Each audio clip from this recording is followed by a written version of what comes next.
Well, US President Donald Trump told reporters that the war against Iran was moving very rapidly.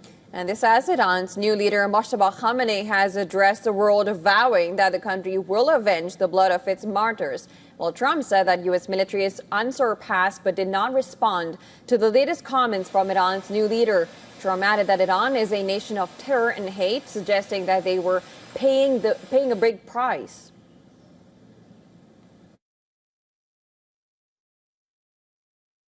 Situation with Iran is moving along very rapidly.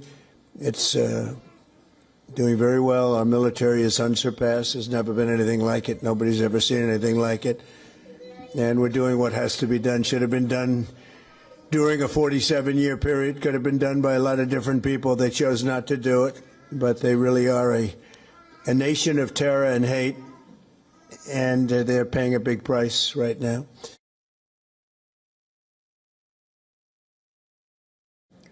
Trump has given mixed signals in recent days about the progress of the war, saying that U.S. had won against Iran and that it could end very soon, but also insisting on the need to fight on. He did not directly respond to comments made by Iran's new leader, Moshtaba Khamenei, vowing revenge and saying that Iran must keep a chokehold on the Strait of Hormuz. Well, on the other hand, U.S. Treasury Secretary Scott Bessent has said that the cost of Iran war was not something to worry about. His comments came as Pentagon reported that U.S. spent $11.3 billion in the first week of the war. In a Sky News interview, Bessent outright rejected the prospect that a specific price point would prompt President Trump to consider the conflict unaffordable.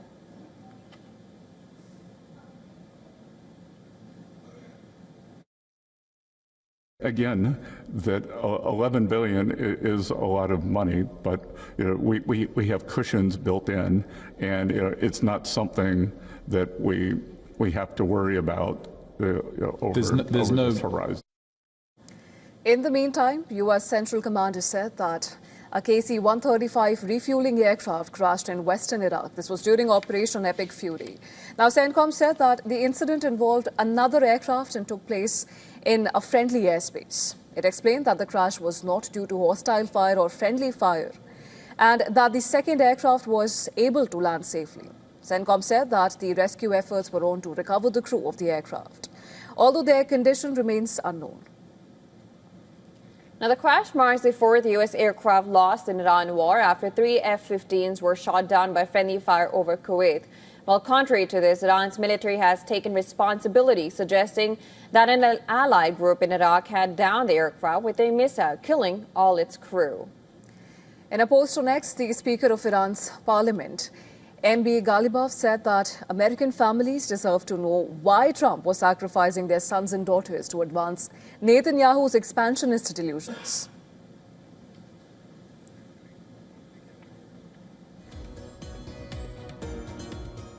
All right, to discuss more from Washington, D.C., we're now being joined live by Asha Castleberry, who is a U.S. national security and foreign policy expert. Thank you so much for joining us on the broadcast today. Let's begin with what President Donald Trump has said, that he said that the war against Iran is moving very rapidly. On the other hand, the new leader of Iran, Moshtaba Khamenei, has said that he has vowed a new opening of a new fronts of the war. Do you think that the move is actually moving to another phase and it's expanding and not what Trump had said about it ending soon? I do think it's moving to another phase. As long as we see restrictions in the Strait of Hormuz, I know there was some vessel movement, but as long as there's restriction that continues there to impact oil pricing, which is also a strategic location for operations, that's still going to be that tells us a lot in terms of where this new phase of this war is heading to. And as long as we don't really see diplomacy happening or being the leading element in the end of this war, it seems like it's going to continue in what we're seeing right now. Right, and having said that, we understand that the Strait of Hormuz has now become this major flashpoint in the conflict. And with the economic and, of course, the humanitarian toll rising by the day, do you think Trump would be persuaded to, in fact, scale back this military campaign, given the pressure that is coming from his own base and, of course, also the opposition? Or are we seeing a more protracted war, going ahead? Well, there's two factors to take into account. One, the domestic pressure, like you said, especially if the oil pricing continues to go up. And knowing that we have a existing affordability crisis, the American people really can't handle what's happening right now, even if it's short term.